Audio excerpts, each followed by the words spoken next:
All right. Hey, everyone. Welcome back. Today, we are going deep, really deep, into a topic that's been all over the news and stirring up a ton of conversation. Oh, yeah. The U.S. economy. The economy. We are going way beyond, the surface level stuff, Yeah. way beyond those simple stories you see in the headlines. Yeah, those simplified narratives, To uncover what's really going on. like what's actually happening. Exactly. It's really interesting because Yeah. we always seem to get stuck on those big official numbers. Right. GDP growth, inflation, unemployment. You got it. But what do those numbers actually mean Yeah. for people, in their everyday lives? Right. That's what we're here to figure out. Exactly, because let's be honest. Yeah. Sometimes it feels like there's this huge gap Yeah. between what all the economic reports say and what you're actually living through Exactly. at the grocery store Right. or when you're trying to, find an apartment.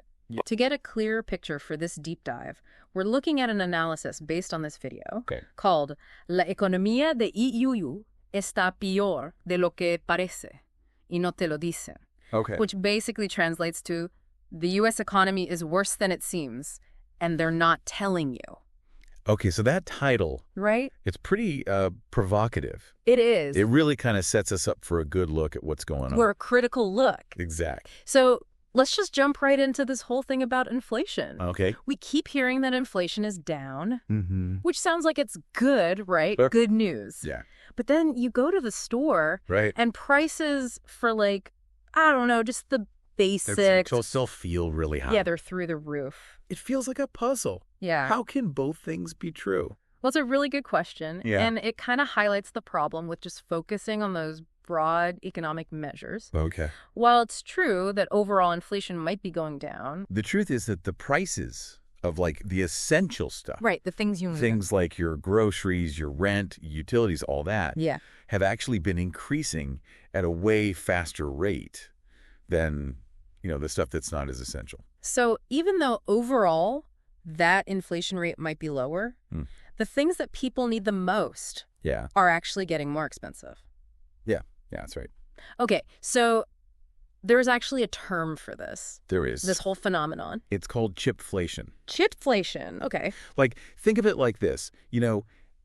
If you are on a budget, Mm-hmm. like a really tight budget, if something that's like a luxury item Right. that you hardly ever buy goes up 10%, Yeah. it's not going to have the same impact as a 50% increase Yeah. on your weekly groceries. Right. No, for sure. You see what I mean? Totally. So it's not about the overall rate of inflation. It's about what things that's are right. getting more expensive and how that affects people Right. every day. It's this chipflation that's really hitting people. Yeah. Have you seen that at all? Oh, absolutely. Yeah. I think anyone who's been to the grocery store lately Right. has seen it, firsthand. Yeah. It makes you wonder if those big economic numbers Yeah. really show what's happening out in the world. Okay, so inflation, that's one piece of the puzzle. Mm-hmm. Now let's talk about economic growth. Okay. We've been hearing that the U.S. economy is growing at Yeah. a decent pace. Uh, But is this growth, as good as it sounds? Is there something more to this story? yeah, there is, actually. Oh. When you look a little closer, you find out Mm-hmm. that a pretty big part of this economic growth is being fueled by Oh. What? increased healthcare spending. Hold on. So healthcare spending Yeah. is boosting the economy? It is. That doesn't sound right. It might seem kind of strange. Yeah.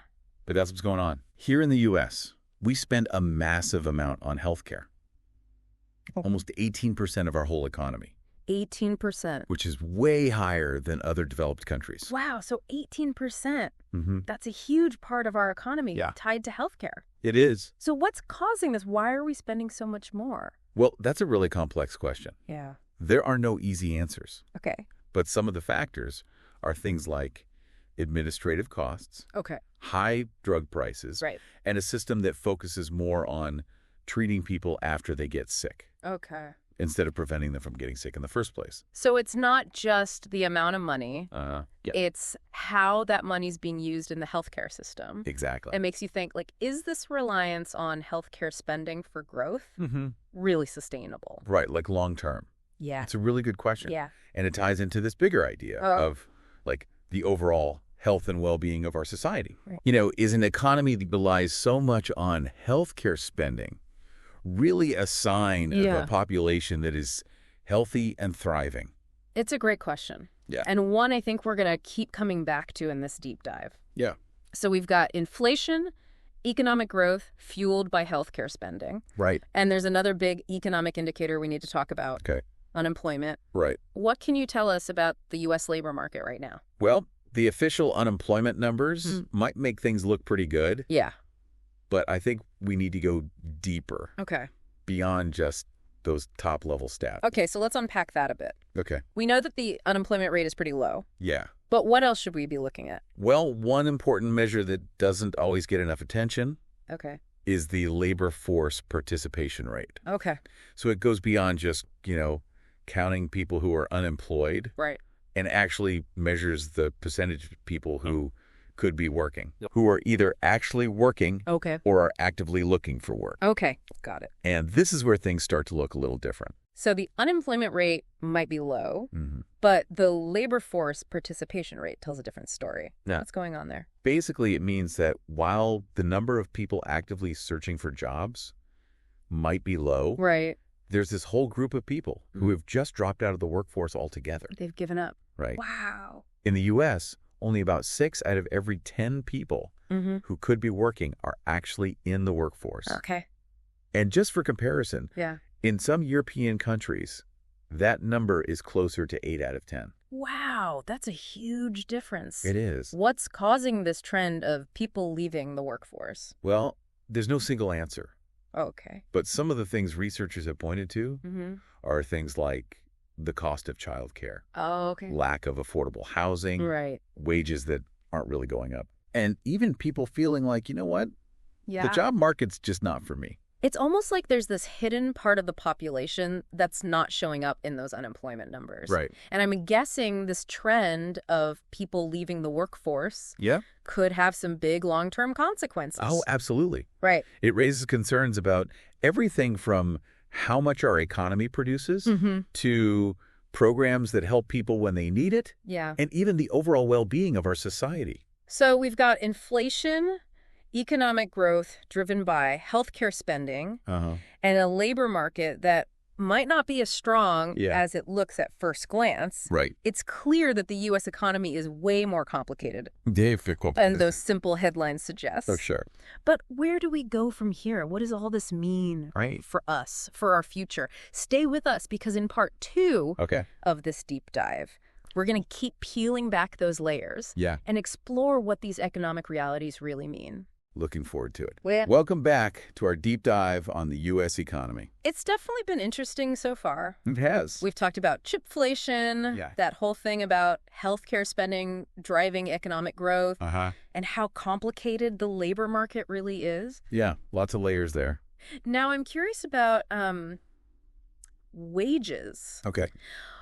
Logically, if prices are going up, Mm-hmm. like we've seen with chipflation, Right. shouldn't wages be going up too? Well, yeah, you would think so, right. Yeah. And actually, we have seen some wage increases Okay. these past few years. Okay. But the problem is Yeah. they haven't kept up with how much more expensive it is to live, Okay. especially for those, basic goods and services Yeah, the essentials. that are being hit the hardest by inflation. So even if people are getting raises, Mm-hmm. their money isn't going as far. Exactly. Because everyday stuff is getting so much more expensive. It's like, running on a treadmill. You might be moving your legs, Yeah. but you're not actually getting anywhere. Right. And a lot of Americans are feeling like they're falling behind.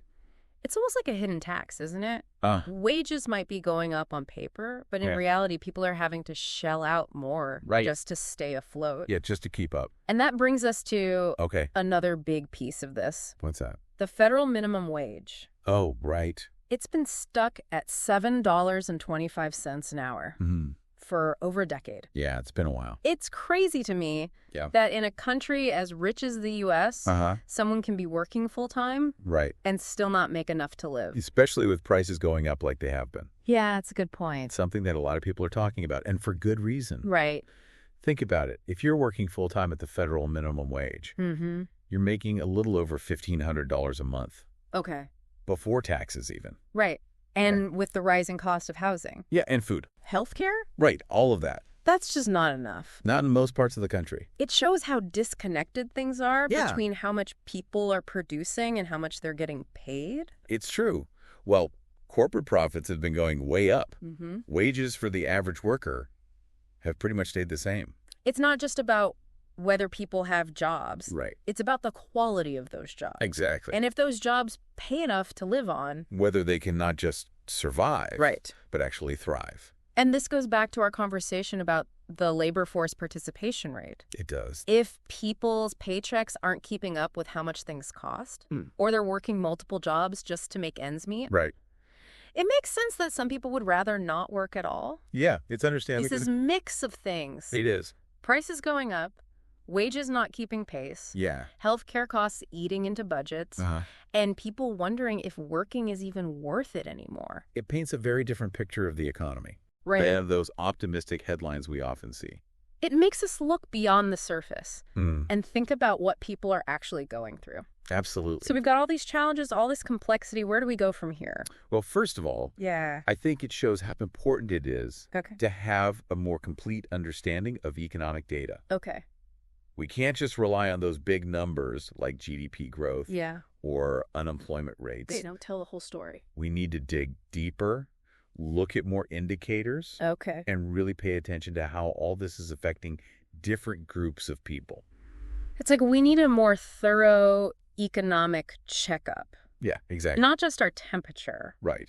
but our blood pressure, heart rate, The cholesterol, whole picture. the whole picture. And this deeper understanding should help us make better policy decisions. Okay. If we want an economy that works for everyone. Yeah.